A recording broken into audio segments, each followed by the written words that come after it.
Hace 57 años los cubanos decían: viene Fidel Castro y la Sierra Maestra no tiene importancia. Aquí lo manejamos, salimos de este bárbaro de Batista, nos hacemos a Castro y a Castro después lo absorbe el sistema y convivimos con él. Hace 57 años se quedaron sin país. Lo que está abierto, lo único que está abierto en Cuba son las cárceles. Todo el sistema productivo cubano se arruinó. La gente vive en la miseria.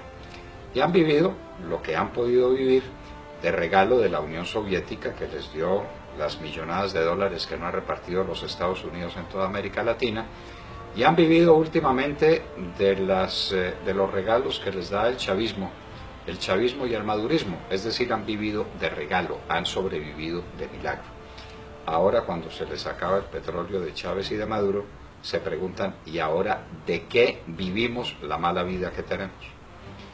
Hace cerca de 20 años, los venezolanos decían: Chávez, eso no vale la pena, ese es un golpista, ese es un militar cheverongo que habla de cosas tontas y que habla de socialismos y que habla de tonterías.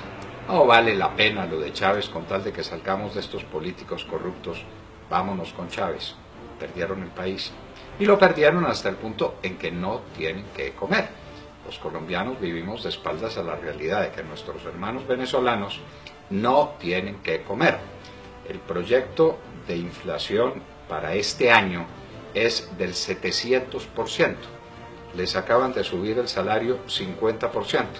Luego le queda un 650% a los venezolanos para que puedan comer. Pero tienen un problemita, y es que, siendo tan altos los precios, van a los supermercados y no encuentran las cosas, porque el aparato productivo lo arruinaron, porque el campo lo destruyeron, porque no tienen con qué importar alimentos, y eso en el país más rico de América y uno de los más ricos del mundo, que es Venezuela. Los colombianos estamos jugando el mismo juego, el de los cubanos hace 57 años, el de los venezolanos hace 20, esto de que vienen las FARC y de que Juan Manuel Santos les está entregando el país y que va a haber distintas zonas de la nación entregadas a la guerrilla de las FARC. En fin, ahí vemos cómo nos vamos a batir. Los empresarios juegan el juego insensato que jugaron, por ejemplo, los empresarios con Hitler. Les parecía cheverongo Hitler porque les daba dinero a ganar, porque se apoyaba en ellos, y después pagaron con sangre, con dolor, con lágrimas el desvío que cometieron. Así son las cosas. Estamos hablando de una tragedia que no existe. No, la tragedia sí existe. ¿Y cómo se puede comprobar esa tragedia? Bueno, si ustedes fueron al mercado hoy, encontrarían que pueden comprar menos cosas porque los precios se subieron a las nubes. Si ustedes van a pagar impuestos, se dan cuenta de que el salario se les va pagando impuestos. Si ustedes tienen un carrito, se dan cuenta que no pueden mantener el carrito. Colombia está descuadernada, como diría en algún momento Carlos Lleras Restrepo, y el país está al borde de la quiebra. O está en la quiebra mismo. Las empresas del país no valen nada. Por ahí dijo el presidente Santos, alias Juanpa, que no vendería Ecopetrol. Pues no va a vender Ecopetrol porque no hay quien se lo compre. Ecopetrol no vale un peso. Hace 5 años Ecopetrol tenía un valor de cerca de 210 billones de pesos. Hoy no vale nada. Quebraron a Ecopetrol, regalaron a Isagen. El problema de Reficar es de unas dimensiones colosales, pero eso sí, estamos en condiciones de refinar un petróleo que no estamos produciendo. No sé si usted sabe, querido amigo, que el cálculo es que dentro de 5 años Colombia no tendrá una gota de petróleo, ni una. Habremos agotado todas las reservas en los próximos 5 años. ¿Esto es casualidad? ¿Puede ser un gobierno tan torpe como eso para producir estos resultados? Para destruir la clase media, para destruir la clase productiva, para que la gente se encuentre con que no tiene que comer. ¿O esto es voluntario? Y ustedes se preguntarán: ¿cómo hay alguien tan loco, tan malo, que destruya un país a sabiendas? Sí, señores, los que quieren hacer de Colombia un país comunista están dando el primer paso indispensable para que un país sea comunista, y es que esté en la miseria. ¿Ustedes tienen noticia de un país rico que se haya vuelto comunista?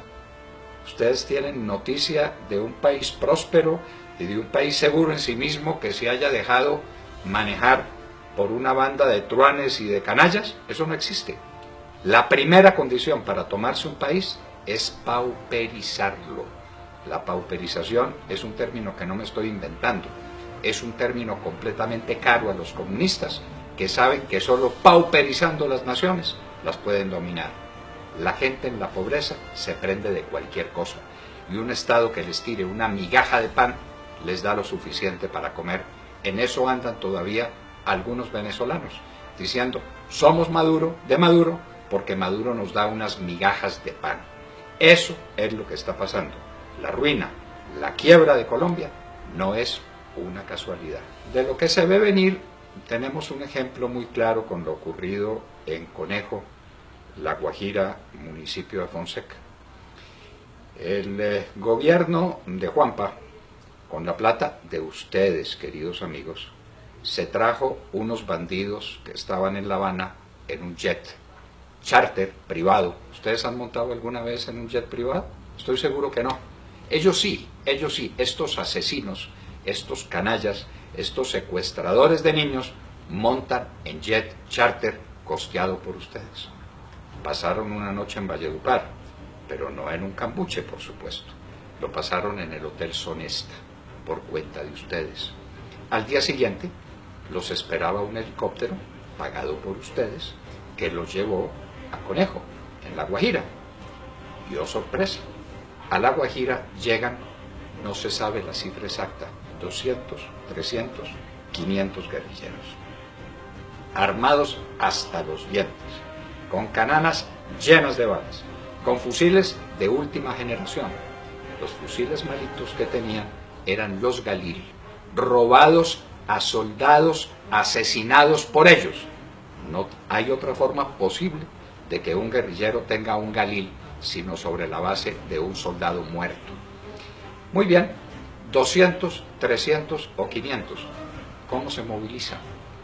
¿Cómo llegan 300 bandidos de esos armados con fusiles de última generación hasta un municipio de La Guajira que queda, un corregimiento de La Guajira que queda al pie de Fonseca? ¿Dónde está una de las unidades militares más importantes del país? La unidad Rondón. ¿Por qué no se movilizó? Porque tenía orden de violar la Constitución y la ley, porque tenía orden de quedarse en su sitio, porque tenía orden de entregarle la tierra colombiana a los bandidos. Pues ahí estuvieron. Se tuvieron que movilizar por la noche, la pasaron tranquilamente. Al día siguiente estuvieron todo el día en Conejo, oyendo unas arengas. ¿Dichas a quiénes? ¿A la gente del Conejo? No solamente. Trajeron buses, más de 30 buses se dice, de distintos lugares de la costa, con gente que venían a oír esas arengas. 30 buses no se movilizan fácilmente. Vaya, contrátelos y después me cuenta cómo es, y llénelos de gente, y dele a esa gente comida, y desayuno, y almuerzo. Háganlo por experimento. Pues llegaron al Conejo, oyeron a estos bandidos de las FARC echarles las arengas que quisieron, se tomaron la escuela. Asaltar una escuela con fusiles es un delito de lesa humanidad, de esos que no se perdonan según el Tratado de Roma. Pues eso hicieron. Como tenían hambre, llegaron a la finca de un vecino y le mataron 10 novillos. Pues no importa, 10 novillos, no son ustedes los dueños de los novillos. No nos duele el dueño de esa finca que fue de esa manera expoliado. Pasaron todo el día. Dueños y señores del pueblo, dueños y señores de la situación. Al final, en carros muy lujosos, en 4x4, como se dice de esas camionetas, emprendieron el camino. ¿Con qué rumbo? Nadie sabe. ¿A qué distancia? Nadie sabe. Hay una cosa que sí sabemos, y es que el ejército tenía orden de abrirles paso. El ejército de Colombia, nuestro glorioso ejército, comprometido en un acto de violación a la ley y a la Constitución, porque los despejes están absolutamente prohibidos, y porque la orden de los militares es atacar a bandidos armados donde quieran que los vean. Así pues, que en Conejo se dieron todas estas circunstancias, concentraciones inmensas de gente, los bandidos de las FARC hablándole a una población atónita que veía ante sus ojos que eso no era de ellos, que la tierra de ellos era de los guerrilleros, que les estaban advirtiendo: de aquí en adelante ustedes son de nosotros. ¿Pasó eso solamente en el Conejo? No, pasó en 5 lugares distintos del país: en el Caquetá, en Putumayo, en el Meta, solo que en Conejo los pillaron.